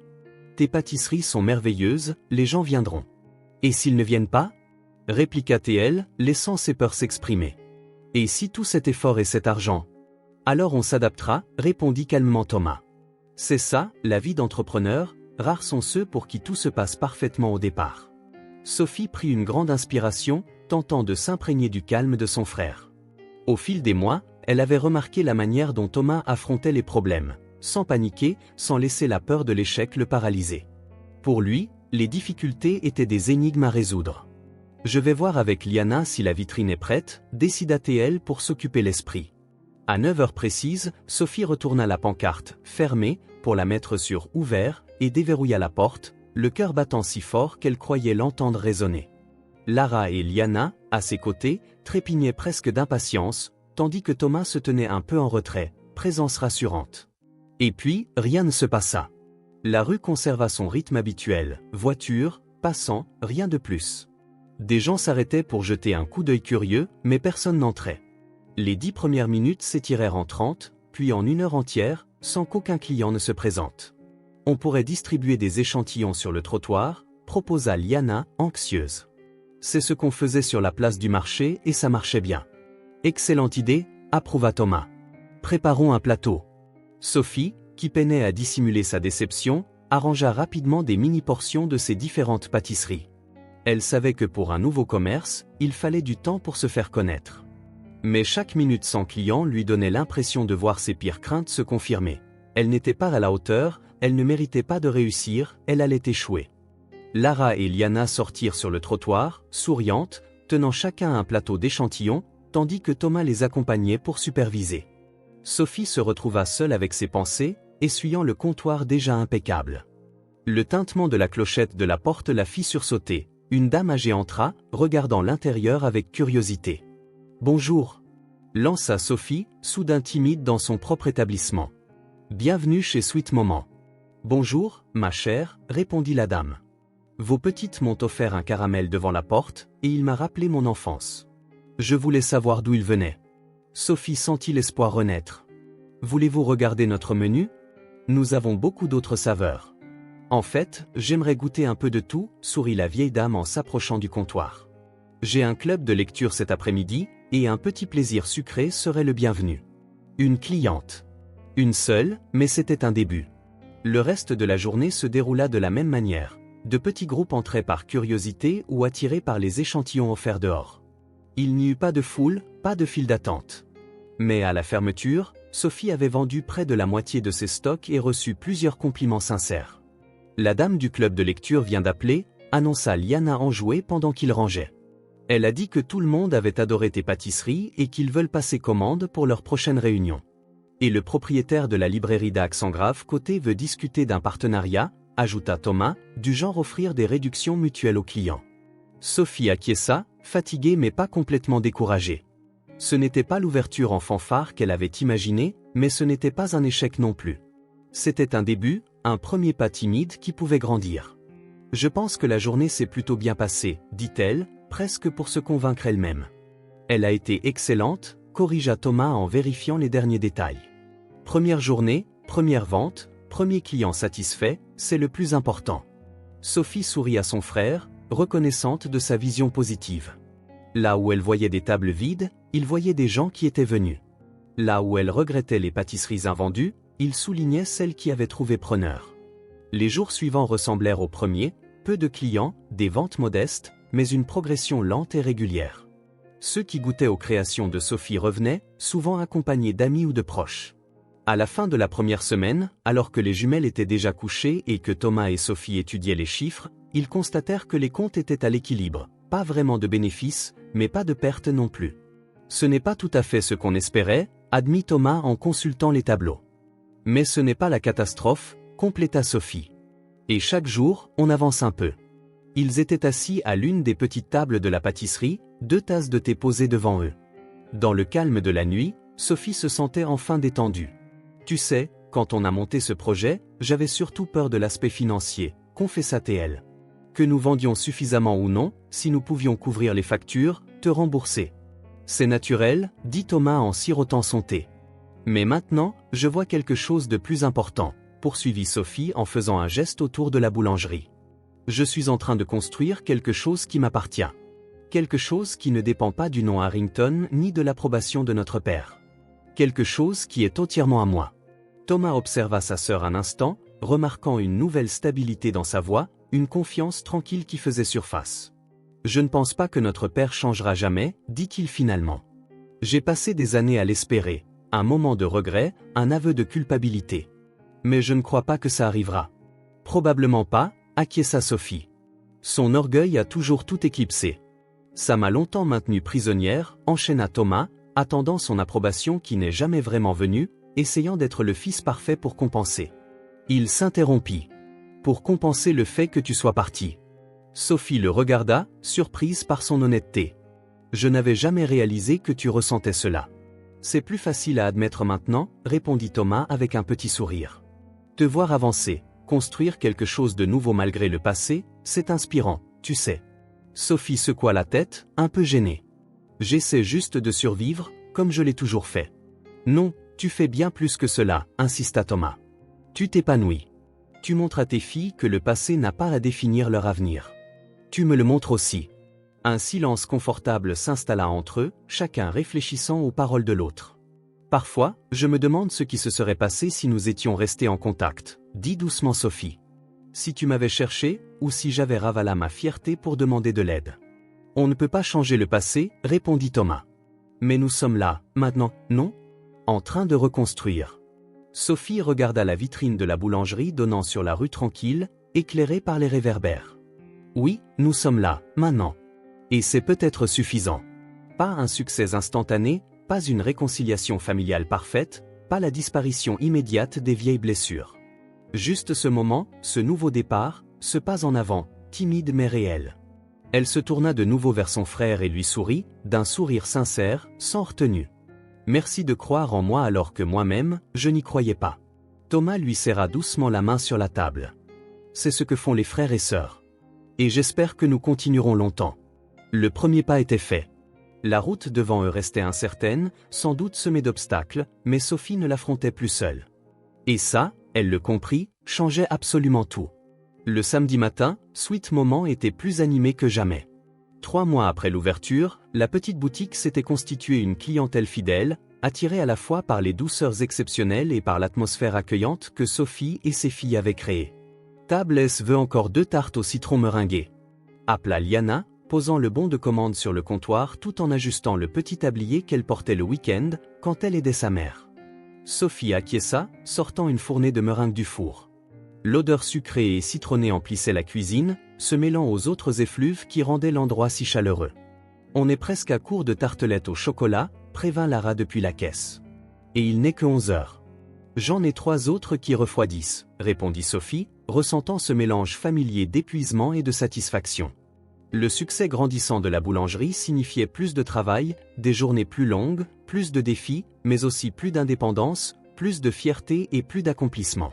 Le carillon de la porte retentit, signalant l'arrivée d'un nouveau client. Lara releva la tête pour l'accueillir, mais les mots restèrent coincés dans sa gorge. Son expression changea si brusquement que Sophie jeta aussitôt un coup d'œil vers l'entrée, alarmée. Un homme grand, à l'allure imposante et aux cheveux entièrement gris, se tenait sur le seuil. Il portait un costume sombre, impeccablement taillé, et affichait une expression partagée entre la détermination et la gêne. Robert Harrington. Sophie eut l'impression que le sol se dérobait sous ses pieds. De tous les scénarios qu'elle avait imaginés pour ce samedi matin chargé, voir son père pousser la porte de sa boulangerie n'en faisait pas partie. « Maman » demanda Liana en s'approchant, la voix inquiète devant la soudaine pâleur sur le visage de Sophie. « Ça va, ma chérie » articula Sophie de manière automatique, bien que rien ne semblât aller. « Peux-tu t'occuper des tables S et N, s'il te plaît ? Je vais prendre en charge ce client. » Liana hésita, jetant un regard à l'élégant inconnu qui avait provoqué une telle réaction chez sa mère, mais elle obéit et apporta les douceurs aux tables indiquées. Sophie prit une grande inspiration, s'essuya les mains sur son tablier et s'avança vers le comptoir principal. Son père était resté près de la porte, comme s'il attendait la permission d'entrer vraiment dans la boutique. « Puis-je vous aider ?» demanda-t-elle, d'une voix plus froide que celle qu'elle réservait habituellement à la clientèle. Robert fit quelques pas, son regard balayant la déco, les tables rustiques, les murs au ton doux, les arrangements floraux simples mais élégants. Finalement, son regard se posa sur Sophie. « C'est un bel endroit, dit-il, la voix grave et posée, exactement comme dans ses souvenirs. »« Merci, répliqua-t-elle sèchement. Nous avons une table pour une personne, si vous le souhaitez. » Un bref éclair de souffrance traversa les traits de Robert, si fugitif que Sophie faillit ne pas le percevoir. Curieux, pensa-t-elle. Son père ne laissait jamais transparaître ses émotions. « S'il te plaît, répondit-il, et il y avait dans sa posture une légère courbure des épaules, une hésitation inhabituelle qui prit Sophie au dépourvu. Elle le conduisit à une table dans un coin, un peu à l'écart des autres clients. Robert s'assit, posant ses mains sur la table comme s'il ne savait pas quoi en faire. « Avez-vous une carte » ou commença-t-il, visiblement mal à l'aise. « Elle est affichée au mur » rétorqua Sophie, gardant ses distances. « Mais je peux vous recommander un expresso et n'importe quel dessert à base de fruits. Ce sont nos spécialités. » Robert acquiesça. « Un café, alors. Et ce que tu jugeras le mieux pour l'accompagner. » Sophie partit chercher la commande, se sentant étrangement détachée, comme si elle flottait hors de la réalité. C'était surréaliste. Son père, l'homme qui l'avait reniée, qui l'avait déclarée morte à la famille, assis dans sa boulangerie, commandant un café comme n'importe quel client. Quand elle revint avec le café et une tarte au citron meringuée délibérément choisie pour rappeler l'enfance, elle trouva Robert en train d'observer Lara et Liana, occupés à servir d'autres clients. « Ce sont elles, n'est-ce pas ? » Mais... Il s'interrompit comme si le mot était trop difficile à prononcer. « Petite fille », compléta Sophie en posant un peu trop brusquement la tasse et la tarte sur la table.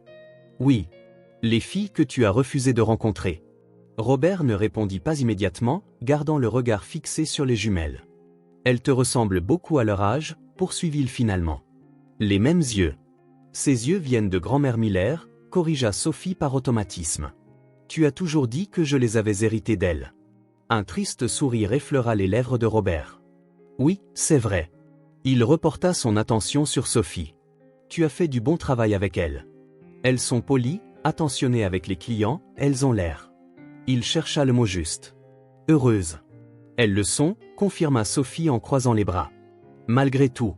Malgré l'absence d'un père, de grands-parents ou du confort qu'elles auraient dû avoir. » Robert baissa les yeux vers le café resté intact. « Thomas m'a dit que tu avais refusé son aide financière. Que tu voulais tout faire seul. C'est donc pour ça que tu es là ? Thomas t'a envoyé ? » « Non, répliqua-t-il aussitôt. Thomas n'est pas au courant de ma venue. Personne ne l'est. » Sophie étudia son père, déconcertée. L'homme assis en face d'elle semblait différent du patriarche intimidant qu'elle avait connu. Quelque chose était brisé en lui, une vulnérabilité qu'elle ne lui aurait jamais imaginée. « Pourquoi es-tu venu » finit-elle par demander, plus doucement. Robert hésita, faisant tourner la tasse dans ses mains. Je ne sais pas exactement, admit-il. Quand Thomas m'a parlé de la boulangerie, j'ai ressenti de la curiosité. Je voulais voir de mes propres yeux. Voir si j'avais échoué? Non, rétorqua-t-il fermement. Voir si tu allais bien. Si tu étais heureuse. Sophie laissa échapper un rire incrédule. Maintenant tu t'en soucies? Après 12 ans à me considérer comme morte pour la famille? Robert but finalement une gorgée de café, comme s'il avait besoin d'un répit pour organiser ses pensées. J'ai commis beaucoup d'erreurs, Sophie. La plus grande a été avec toi. Sophie sentit un nœud se former dans sa gorge. Jamais de sa vie elle n'avait entendu son père admettre une faute. C'est trop tard, dit-elle, essayant de conserver son sang-froid. Je ne sais pas si je peux te pardonner pour ce que tu as fait, pour ce que tu m'as forcé à affronter seul. Je comprends, répondit-il, la prenant encore une fois au dépourvu. Robert goûta enfin la tarte au citron, et son visage exprima une légère surprise. C'est extraordinaire. Comme celle que tu préparais pour ta mère, autrefois. J'ai appris quelques trucs au fil des ans, répliqua Sophie en jetant un coup d'œil à ses filles, qui les observaient à distance, intriguées. Tu as toujours eu du talent, commenta Robert. Je me souviens comme tu te mettais en colère quand une recette n'était pas parfaite. Toujours perfectionniste. Le souvenir surprit Sophie. Son père, d'ordinaire si peu attentif aux détails domestiques, se rappelait pourtant ce trait précis chez elle. Robert ouvrit la bouche pour ajouter quelque chose, mais soudain son visage se décomposa. Une expression de douleur intense lui tordit les traits, et sa main droite se porta à sa poitrine. « Papa » s'inquiéta Sophie. Il voulut répondre, mais ne produisit qu'un son étranglé. Son visage pâlit, et de la sueur perla sur son front. La tasse échappa à sa main, renversant le café sur la table. « Papa » Sophie contourna la table et le soutint alors qu'il se pliait en deux de douleur. « Maman, qu'est-ce qui se passe » demanda Liana, alarmée devant la pâleur de son grand-père. « Appelle le 911 » ordonna Sophie. Tout de suite. Lara, plus pragmatique, était déjà au téléphone, expliquant la situation à l'opérateur des urgences. D'autres clients, inquiets, s'étaient levés et proposaient leur aide. Robert glissa de sa chaise et Sophie l'aida tant bien que mal à s'allonger au sol. Son père, autrefois si imposant, semblait à présent frêle et vulnérable. « Tiens bon, murmura-t-elle, lui tenant la main. L'ambulance arrive. Tout ira bien. » Le regard de Robert, embué de douleur, croisait le sien, empreint d'une autre émotion, la peur. Le puissant Robert Harrington, qui ne montrait jamais la moindre faiblesse, la regardait avec une terreur absolue. Sophie, réussit-il à articuler, la voix à peine audible. « Je suis désolé, tellement désolé. » « Ne parle pas, le supplia-t-elle, les larmes lui brûlant les yeux. « Garde tes forces. » Sa respiration était rapide et superficielle. Il serrait la main de Sophie avec une force inattendue. « Je ne voulais pas te perdre encore, murmura-t-il. Quelque chose se brisa en Sophie, une barrière qu'elle avait érigée depuis des années. La panique de voir son père, l'homme qui, malgré tout, avait en compté peut-être mourir sous ses yeux fit voler en éclats toutes ses défenses. Les mots lui échappèrent sans filtre. « Je te pardonne, souffla-t-elle en pleurant, des larmes roulant sur ses joues. Maintenant que tu es revenu dans ma vie, je ne veux pas te perdre encore une fois. » Un léger sourire effleura les lèvres de Robert avant que ses yeux ne se ferment et que son étreinte ne se relâche. « Papa » s'écria Sophie, paniquée. « Papa » Les sirènes retentirent dans la rue, et quelques instants plus tard, des ambulanciers entrèrent en trombe dans la boulangerie. Sophie fut écartée tandis qu'il s'affairait sur Robert, prenant ses constantes, lui administrant de l'oxygène, le préparant pour le transport. « Il a eu une crise cardiaque » expliqua un des ambulanciers. « Nous l'avons stabilisé pour le moment, mais il doit être transporté à l'hôpital tout de suite. »« Je viens avec vous » déclara Sophie sans hésiter. « Maman ?» La voix de Lara, tremblante, la ramena à la réalité. Ses filles se tenaient là, effrayées. « Mais chérie, il faut que j'aille avec. » Sa voix se brisa. « Comment expliquer ? » Avec cet homme. « C'est votre grand-père. » Les jumelles échangèrent un regard stupéfait. « Le grand-père qu'on ne connaissait pas ?» demanda Liana, direct. « Oui, confirma Sophie. J'appellerai votre oncle Thomas et il viendra s'occuper de vous, d'accord ? On peut fermer la boulangerie, proposa Lara, toujours aussi responsable. Dis-nous simplement ce qu'on doit faire. » Sophie regarda ses filles si jeunes, si fortes et si matures. Un élan de fierté l'envahit au milieu de la panique. « Maman, il faut y aller maintenant » appela un ambulancier, tandis que ses collègues transportaient déjà Robert sur un brancard. Appelez votre oncle, répéta Sophie, la voix tremblante. Expliquez-lui ce qui se passe et fermez la boutique pour aujourd'hui. Je vous téléphone dès que j'ai des nouvelles. Lara hocha la tête, déterminée, et Sophie les enlaça rapidement avant de suivre les ambulanciers jusqu'à l'ambulance. L'hôpital était un labyrinthe de couloirs blancs et de lumière crue. Sophie, assise dans la salle d'attente, se sentait étrangement détachée, comme si elle observait la scène de l'extérieur. Elle leva les yeux et vit Thomas arriver en courant, l'air inquiet. Que s'est-il passé? Les filles m'ont appelé, elles m'ont dit que papa avait fait une crise cardiaque à la boulangerie. Sophie acquiesça, soudain submergée par la fatigue. Il est arrivé ce matin, sans prévenir. Je ne sais pas pourquoi. On parlait, il s'est effondré, là.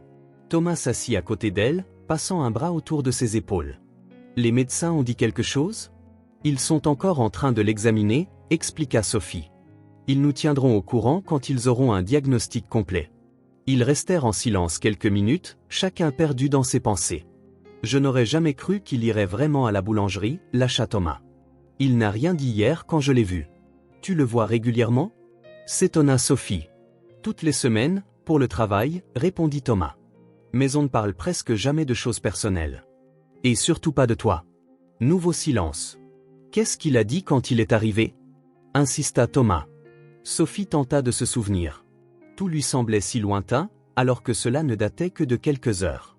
Pas grand-chose. Il a complimenté l'endroit, demandé des nouvelles des filles, admis qu'il avait fait beaucoup d'erreurs.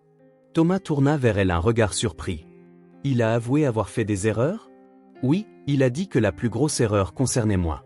Thomas avait l'air réellement abasourdi. Je ne l'ai jamais entendu admettre une faute, de toute ma vie. À ce moment, un médecin d'âge mûr s'avança vers eux. La famille Harrington? Ils se levèrent d'un bond. Comment va-t-il? Demanda Thomas. Il est stable, répondit le médecin. Monsieur Harrington a fait un infarctus aigu du myocarde. Nous sommes intervenus à temps et il ne semble pas y avoir de dommages importants aux muscles cardiaques. Il est conscient et réagit bien au traitement. Sophie crut que ses jambes allaient se dérober, tant elle se sentit soulagée. Thomas la soutint. Il va s'en remettre complètement? Demanda Sophie. Avec un traitement adapté et un changement de mode de vie, oui, assura le docteur. Mais il devra prendre des médicaments régulièrement, suivre un régime strict, faire de l'exercice modéré, surtout, réduire son stress. Son état était une bombe à retardement, hypertension, cholestérol élevé, stress chronique. Honnêtement, on aurait pu s'attendre à ce que ça arrive plus tôt. Thomas et Sophie échangèrent un regard. Robert Harrington, réduire son stress. Cela semblait presque impossible. Pouvons-nous le voir? Demanda Sophie. Oui, mais un seul à la fois, et de manière brève, il a besoin de repos complet, indiqua le médecin. Thomas désigna Sophie pour qu'elle y aille la première. Vas-y. Je pense qu'il aimerait te voir. Sophie suivit l'infirmière à travers les couloirs jusqu'à l'unité de soins intensifs. Son cœur battait fort tandis qu'elle approchait du lit où son père était allongé. Robert paraissait plus frêle, relié à des moniteurs, un masque à oxygène couvrant partiellement son visage. Ses yeux étaient fermés, mais ils s'ouvrirent en sentant la présence de Sophie. « Sophie, murmura-t-il, la voix faible mais reconnaissable. Tu es venue. »« Bien sûr que je suis venue, répondit-elle en tirant une chaise. »« Comment te sens-tu » Comme si un éléphant m'avait écrasé la poitrine, plaisanta-t-il doucement, malgré la douleur encore palpable. Sophie ne savait pas quoi dire. Il y avait tant de questions, tant de reproches, tant de blessures. Mais en voyant son père si vulnérable, tout cela lui parut dérisoire. Le médecin dit que tu vas t'en sortir, parvint-elle à dire.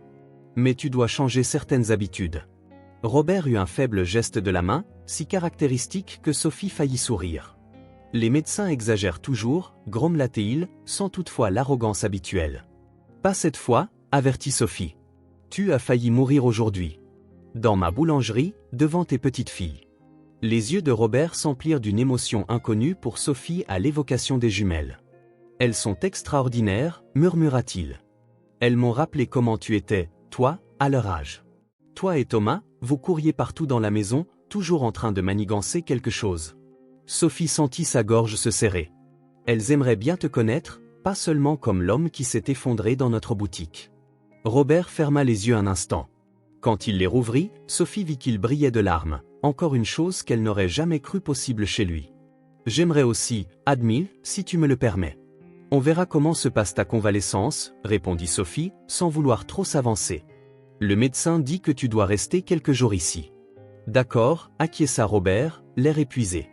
Sophie posa une main hésitante sur son bras. Tu devrais te reposer. Elle se leva pour partir, mais il l'appela d'une voix faible. Sophie, merci. Un seul mot, mais qui portait le poids d'années de silence, de portes claquées, de douleurs refoulées. De rien, dit-elle tout bas, sentant qu'un changement fondamental venait de se produire entre eux.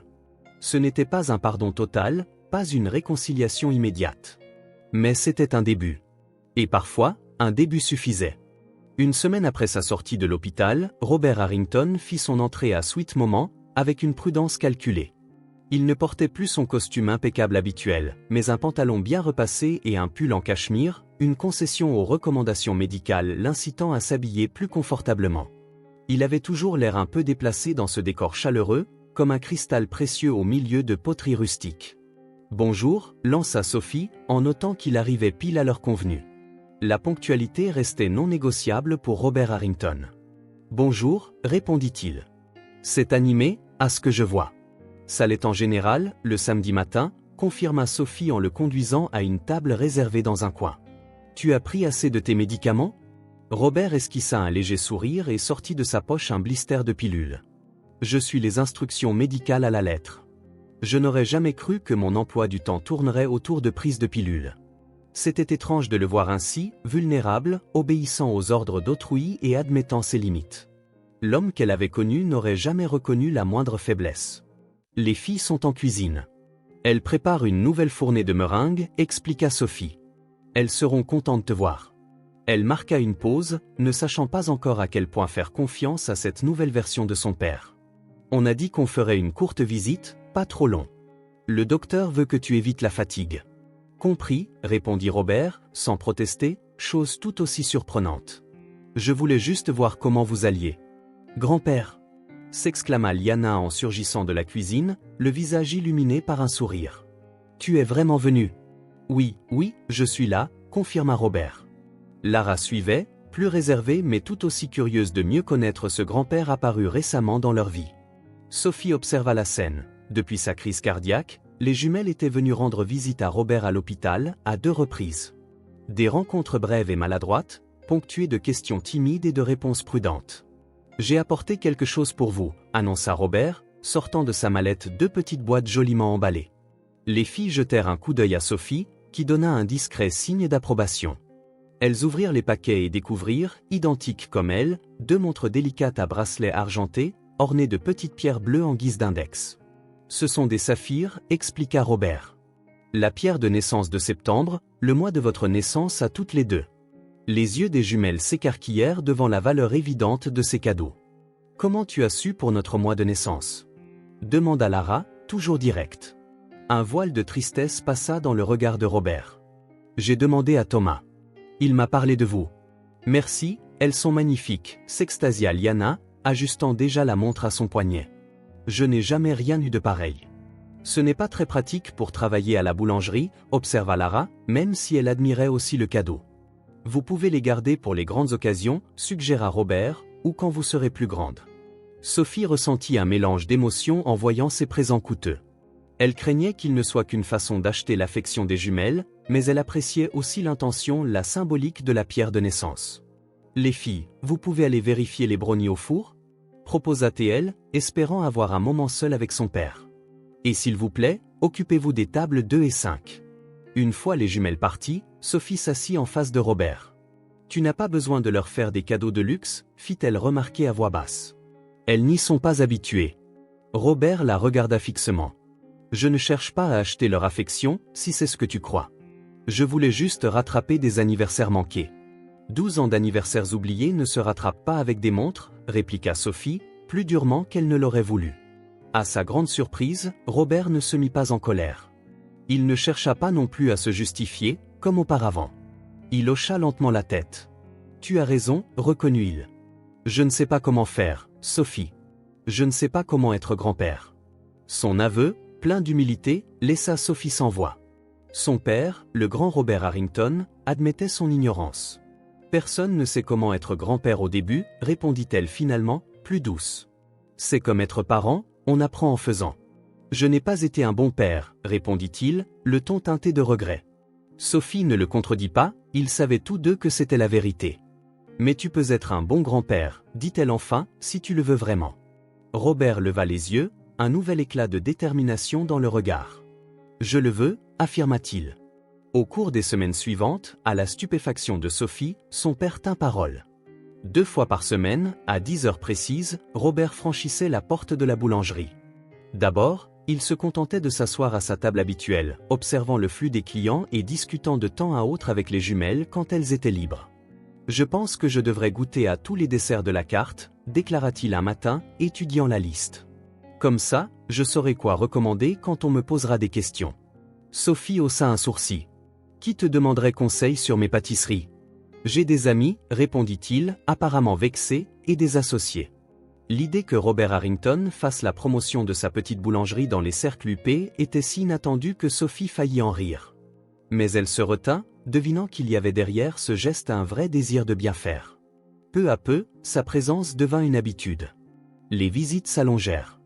Bientôt, il ne vint plus seulement le matin, mais aussi certains après-midi, pour chercher les jumelles à l'école, ou le dimanche, pour un déjeuner familial. Un samedi particulièrement chargé, Sophie se plaignit à demi-mot qu'elle manquait de main pour l'aider. « Que puis-je faire » demanda-t-il, à la surprise générale, en retroussant les manches de sa chemise hors de prix. « Tu veux aider » répéta Sophie, éberluée. Le médecin a dit que l'activité modérée était bonne pour moi, et rester assis à regarder tout le monde travailler me semble inapproprié. Elle hésita une seconde, puis lui tendit un torchon propre. Les tables doivent être nettoyées après le départ des clients, et il faut apporter la vaisselle sale en cuisine. À la stupéfaction de tous, Robert Harrington, PDG d'une des plus grandes entreprises de la région, passa ainsi l'après-midi à essuyer des tables et à transporter des assiettes sales. Il ne se plaignit pas, ne fit pas la grimace, ne donna aucun signe de trouver la tâche indigne de lui. Thomas, qui arriva en milieu d'après-midi, s'arrêta net sur le pas de la porte, les yeux ronds. « Je rêve ou c'est papa qui porte un tas d'assiettes sales » murmura-t-il à Sophie. « Tu ne rêves pas » confirma Sophie, elle-même surprise. Il s'est proposé de lui-même. L'infarctus a dû être plus grave que ce que le médecin a dit, plaisanta Thomas. Ça lui a touché le cerveau. Sophie lui donna une petite tape sur l'épaule, mais ne put s'empêcher de sourire. C'était effectivement surréaliste de voir son père, un homme qui n'avait probablement jamais fait la vaisselle de sa vie, s'activer humblement dans son établissement. Plus surprenante encore fut la réaction des jumelles. D'abord méfiantes, elles s'adoucirent à mesure que leur grand-père s'investissait régulièrement dans leur quotidien, le voyant en pleine action. « Grand-père, ce n'est pas comme ça qu'on nettoie une table », expliqua Liana d'un ton docte, le voyant faire un geste maladroit. « Tu dois faire des cercles, sinon ça laisse des traces. » Au lieu de s'offusquer d'être ainsi corrigé, Robert l'écouta attentivement et imita ses gestes circulaires avec un sérieux presque comique. « Comme ça » demanda-t-il. « Bien mieux » s'exclama Liana, arborant un grand sourire. « Tu apprends vite pour un vieux monsieur. » Sophie, qui passait à proximité, s'immobilisa, s'attendant à voir son père réagir vivement à cette pique. Mais à la place, elle entendit quelque chose d'encore plus incroyable. Robert Harrington se mit à rire, d'un rire franc, sans la moindre trace de sarcasme. « Je suis sans doute vieux, admit-il, amusé. Mais cela signifie que j'ai plus d'expérience. Par exemple, je sais exactement comment chatouiller les petites filles impertinentes. » Liana poussa un cri de surprise et de joie quand son grand-père la chatouilla, attirant les regards des clients, intrigués mais charmés. La 3e semaine après sa sortie de l'hôpital, Robert créa la stupéfaction générale en arrivant à la boulangerie avec un tablier soigneusement plié sous le bras. « J'aimerais apprendre à faire ces tartes au citron meringuées », annonça-t-il à une Sophie éberluée. « Si tu veux bien m'enseigner. Tu veux faire la cuisine » s'étonna-t-elle, ayant du mal à l'imaginer au milieu des fourneaux. « Je veux comprendre ce que tu fais », précisa-t-il, pour mieux apprécier ton talent.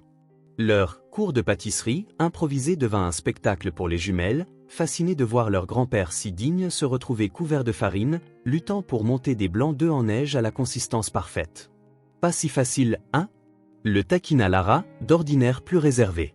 « Rien de ce qui en vaut la peine n'est facile », répliqua Robert d'un ton presque philosophique, en fusillant du regard ces blancs têtus qui refusaient de prendre. « Votre mère était déjà douée pour ça quand elle était enfant. » « Vraiment » demanda Liana, avide de détails sur l'enfance de sa mère. Oh oui, confirma Robert, une douce nostalgie l'envahissant. Quand elle avait 7 ans, elle a insisté pour préparer le gâteau d'anniversaire de sa mère. La cuisine est devenue un champ de bataille, au grand désespoir de la femme de ménage, mais le gâteau était étonnamment bon. Sophie, absorbée par sa pâte, faillit lâcher son fouet, bouleversée de constater que son père avait retenu ce détail. La véritable mise à l'épreuve de leur fragile réconciliation survint quand l'école des jumelles annonça sa fête d'automne, un grand événement où les parents, et idéalement les autres membres de la famille, étaient invités. Tous les grands-parents seront là, s'enthousiasma Liana pendant le dîner. Il y aura des spectacles, des jeux, de la nourriture et un concours de gâteaux. Lara et moi, on s'est dit que la boulangerie pourrait participer, enchaîna Liana. Ce serait une bonne publicité. Bien sûr qu'on va participer, approuva Sophie. Je trouverai quelque chose d'original. Les jumelles échangèrent un regard complice. On pensait, commença Liana, un peu hésitante. Peut-être que grand-père pourrait venir aussi. Sophie se figea. C'était une chose de laisser son père venir à la boulangerie sous son contrôle, c'en était une autre de le présenter en public comme membre de la famille, de gérer les questions, les réactions et les curiosités.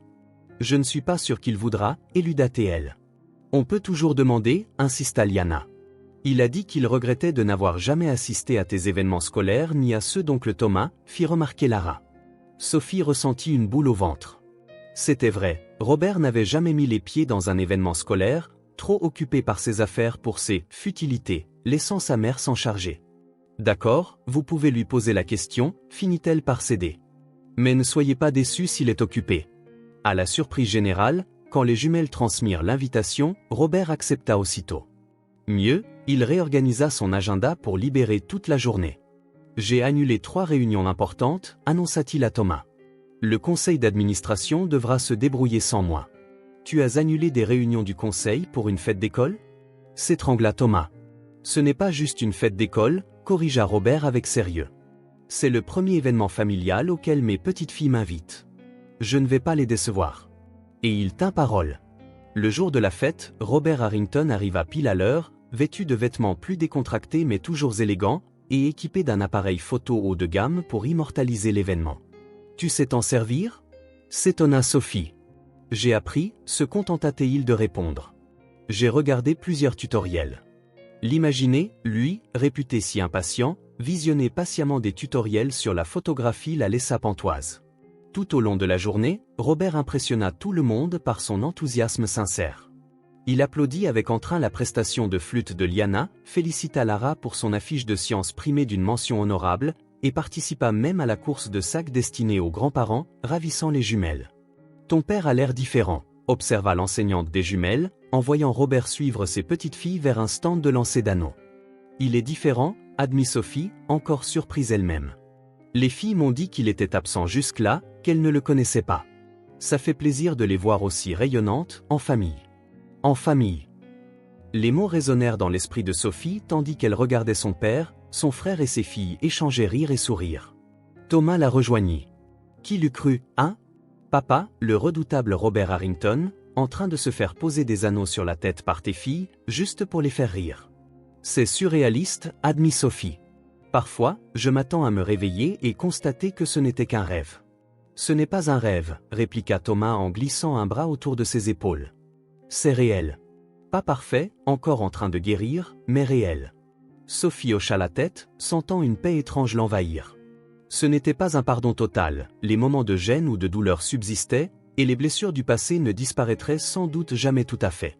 Mais il y avait aussi quelque chose de nouveau qui grandissait dans ses cicatrices, de la compréhension, de l'acceptation, et de plus en plus, de la joie. Il ne peut pas changer le passé, reprit Thomas, lisant presque dans ses pensées. Mais il essaie vraiment d'être présent maintenant. Et c'est sans doute ce qui compte. Oui, murmura Sophie, émue. Dans les mois qui suivirent, Sweet Moment prospéra.